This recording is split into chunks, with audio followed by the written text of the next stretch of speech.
यदि आप एयरप्लेन को देखकर यह सोचते हो कि इसका इंजन इसको हवा में उड़ाता है तो यह बात सही नहीं है। एयरप्लेन का इंजन सिर्फ और सिर्फ थ्रस्ट क्रिएट करता है, वह एयरप्लेन को उड़ा नहीं सकता। यह जो इतने भारी भारी एयरप्लेन है, इनको देखकर आपके दिमाग में क्वेश्चन तो आया होगा कि यार यह इतना भारी होकर कैसे हवा में उड़ सकता है, और हवा में उड़ने के बाद में हवा में कैसे यह टर्न लेता होगा। और आपने देखा होगा कि जब यह एयरप्लेन हवा में उड़ता है तो काफी देर तक रनवे पर चलने के बाद में एकदम से हवा में उड़ जाता है। ऐसा कैसे होता है? आपको लाइफ का एक इंटरेस्टिंग सीक्रेट बताता हूँ। जब तक आपके दिमाग में क्वेश्चन आ रहे हैं तब तक आप लाइफ जी रहे हैं। जब आपके दिमाग में कोई क्वेश्चन नहीं है तो आपकी लाइफ में कोई इंटरेस्ट भी नहीं है।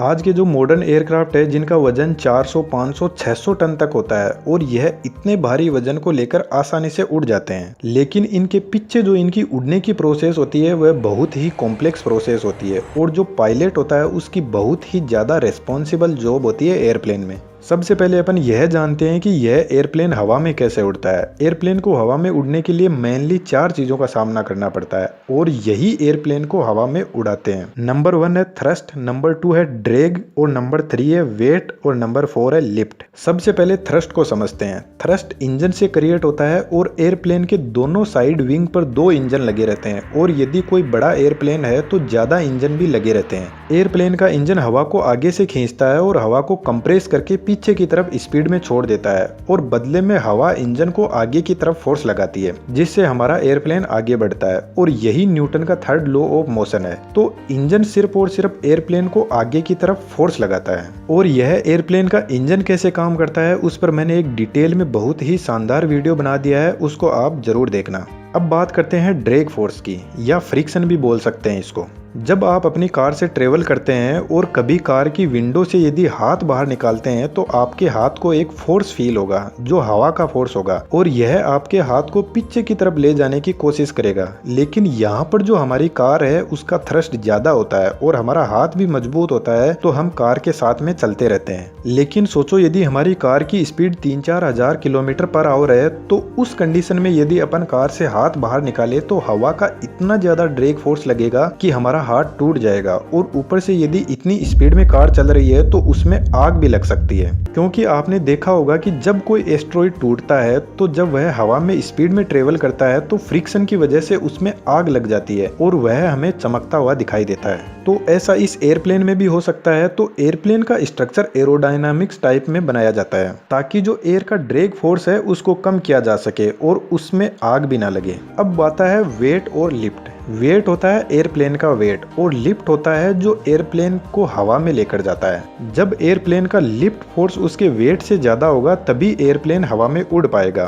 उसके लिए जो एयरप्लेन के विंग होते हैं वह जिम्मेदार होते हैं। एयरप्लेन के विंग ही लिफ्ट फोर्स प्रोवाइड करवाते हैं। अब अपन इस लिफ्ट और वेट को थोड़ा आसान भाषा में समझते हैं। यह जो एयरप्लेन होता है इसके विंग और इसके जो पीछे की टेल होती है यह मूविंग पार्ट होते हैं। ऐसा नहीं है कि इनका स्ट्रक्चर एकदम फिक्स होता है। इन्हीं को एडजस्ट करके एयरप्लेन टेक ऑफ करता है और लैंड करता है। यह विंग फ्लूइड मैकेनिक्स की हेल्प से अपने विंग्स की पोजीशन एडजस्ट करते रहते हैं, और इन टेक्नोलॉजी को एयरफॉइल मैकेनिज्म भी कहते हैं। एयरफॉइल मैकेनिज्म की हेल्प से ही यह एयरप्लेन हवा में उड़ता है। एयरप्लेन के पीछे की तरफ यदि देखोगे तो पीछे की तरफ इसकी टेल है, जहां पर यह जो छोटे छोटे विंग लगे हैं उनको एलिवेटर बोलते हैं, और यह जो बीच में बना हुआ है इसको रडर बोलते हैं। एलिवेटर जो भी एयरक्राफ्ट पर वर्टिकल फोर्स लगता है उसको एडजस्ट करते हैं, और रडर एयरक्राफ्ट के हॉरिजॉन्टल फोर्स को मैनेज करता है। अब यह जो रडर और एलिवेटर है यह भी अपनी पोजीशन चेंज करते रहते हैं, अपनी मर्जी से नहीं, नीड के अकॉर्डिंग।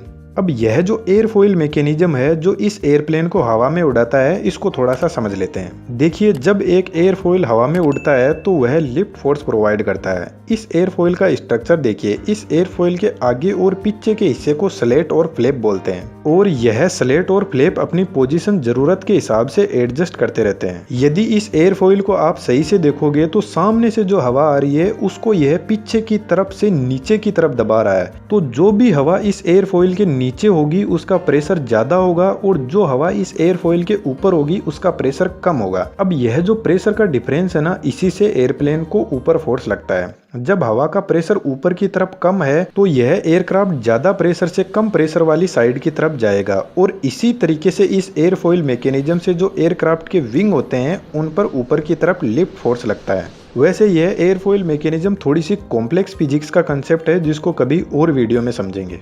अब अपन इसकी टेक ऑफ की प्रोसेस को समझते हैं कि जब एयरप्लेन हवा में उड़ता है तो उसके अंदर क्या क्या होता है। सबसे पहले एयरप्लेन को हवा में उड़ने के लिए जो भी इसके इंजन है उनकी पावर को बढ़ाया जाता है, यानी इंजन थ्रस्ट को इंक्रीज करता है तो एयरप्लेन रनवे पर आगे बढ़ने लगता है। तो जब एयरप्लेन अपनी प्रॉपर स्पीड में आ जाता है, यानी जब ये हवा में उड़ने के लिए तैयार होता है, तो फ्लैप और स्लेट को एक्टिवेट किया जाता है और स्लेट और फ्लैप का एंगल ऑफ अटैक एकदम से बढ़ा दिया जाता है। एंगल ऑफ अटैक का मतलब होता है जो एयरप्लेन के विंग है वह नीचे की तरफ झुक जाएंगे और पीछे की तरफ जो एलिवेटर लगे हुए हैं उसके विंग को ऊपर की तरफ मोड़ दिया जाएगा। तो जैसे ही ये एंगल बढ़ता है तो एयरप्लेन रनवे पर चलता चलता एकदम से हवा में आ जाएगा, क्योंकि यहाँ पर जो एयरक्राफ्ट का वेट है उससे विंग से लगाया हुआ लिफ्ट फोर्स ज्यादा होगा, जैसे मैंने कार वाले एग्जाम्पल में बताया था। और जितना ज्यादा लिफ्ट फोर्स होगा उतना ही एयरक्राफ्ट स्पीड में आगे बढ़ेगा और उतना ही हाइट पर जाता रहेगा। और यदि इस एयरप्लेन में स्लेट और फ्लैप को एक्टिवेट नहीं किया गया तो इस एयरप्लेन को एक बस की तरह चला सकते हैं, कभी नहीं उड़ेगा ये। अब एयरप्लेन के इंजन तब तक थ्रस्ट को बढ़ाते रहेंगे जब तक एयरप्लेन अपनी ऊंचाई पर नहीं पहुंच जाता, और जब एयरप्लेन अपनी जरूरत की ऊंचाई पर पहुंच जाता है तो विंग का जो एंगल ऑफ अटैक है उसको कम कर दिया जाता है और इस केस में एयरप्लेन का वेट लिफ्ट फोर्स के बराबर में होगा। तो इंजन को थ्रस्ट भी कम जनरेट करना होगा और फ्यूल की कंजम्पशन भी कम होगी। एक बार जब एयरप्लेन रनवे से हवा में आ जाता है तो एयरप्लेन अपने टायर को भी अंदर छुपा लेता है ताकि जो हवा का ड्रैग फोर्स है उसको कम किया जा सके। चलो, अपना एयरप्लेन हवा में तो उड़ गया सक्सेसफुली। अब बात आती है यह हवा में टर्न कैसे लेता है। देखिए, यह भी एक गजब की साइंस है। दो तरीके हैं एयरप्लेन को हवा में टर्न लेने के लिए। पहला, यदि हम पीछे की तरफ यह जो रडर लगा है उसको यदि एडजस्ट करें तो एयरप्लेन टर्न ले सकता है, लेकिन इस कंडीशन में जब एयरप्लेन टर्न लेगा तो जो भी इसके अंदर पैसेंजर है उनको एक साइड में धक्का लगेगा। तो फिर ऐसा क्यों किया जाए, यहाँ पर तो हवा है, हम जैसे चाहे वैसा टर्न ले सकते हैं और यह प्रैक्टिकल मेथड भी नहीं है। तो इसके लिए पायलट एक दूसरा मेथड यूज करते हैं। इस तरीके में एयरप्लेन के विंग है उनको एक को नीचे की तरफ कर दिया जाता है और दूसरे को ऊपर की तरफ कर दिया जाता है। जब ऐसा किया जाएगा तो एयरप्लेन ऐसे तिरछा हो जाएगा। अब इसमें दिक्कत यह आती है कि जब एयरप्लेन इस पोजीशन में होगा तो एयरप्लेन के एक विंग पर तो ज्यादा फोर्स लगेगा और एक विंग पर बहुत कम फोर्स लगेगा, और एयरप्लेन का जो फोर्स लगेगा वह भी वर्टिकल नहीं होगा, ऐसे थोड़ा तिरछा ही हो जाएगा। तो इसको मेंटेन करने के लिए पीछे की तरफ जो रडर है उसकी पोजीशन सेट करके जो एयरप्लेन के विंग पर प्रेशर कम ज्यादा हो रहा है उसको मैनेज कर लिया जाता है और फिर एक सक्सेसफुली टर्न ले लिया जाता है। और यह सब पायलट मेंटेन करता है इन सबको कॉकपिट के अंदर से, जो एक बहुत ही रेस्पॉन्सिबल टास्क है। अब जब इस एयरप्लेन को लैंड करवाना होता है तो इंजन के थ्रस्ट को कम कर दिया जाता है। तो जैसे ही इंजन का थ्रस्ट कम होता है तो एयरप्लेन धीरे धीरे नीचे आने लग जाएगा। इस केस में एयरप्लेन का लिफ्ट फोर्स एयरप्लेन के वेट से कम होगा। यह एकदम जो एयरप्लेन टेक ऑफ करता है उसका जस्ट ऑपोजिट होगा। जब एयरप्लेन नीचे आकर रनवे पर आ जाता है तो एयरप्लेन को जल्दी से रोकने के लिए स्पॉइलर को एक्टिवेट किया जाता है, जिससे जो सामने वाली हवा आ रही है उससे और ज्यादा ड्रैग फोर्स क्रिएट हो सके। और जो इंजन थ्रस्ट पैदा कर रहा है उसको भी रिवर्स कर दिया जाता है। इंजन को रिवर्स डायरेक्शन में घुमाकर नहीं, जो हवा पीछे की तरफ जा रही है उसकी डायरेक्शन आगे की तरफ कर दी जाती है इंजन के यह पार्ट्स को खोलकर। तो हवा का बहुत ज्यादा ड्रैग फोर्स लगता है और एयरप्लेन जल्दी से रुक जाता है। तो इस तरीके से एयरप्लेन अपनी उड़ान को कंप्लीट करता है।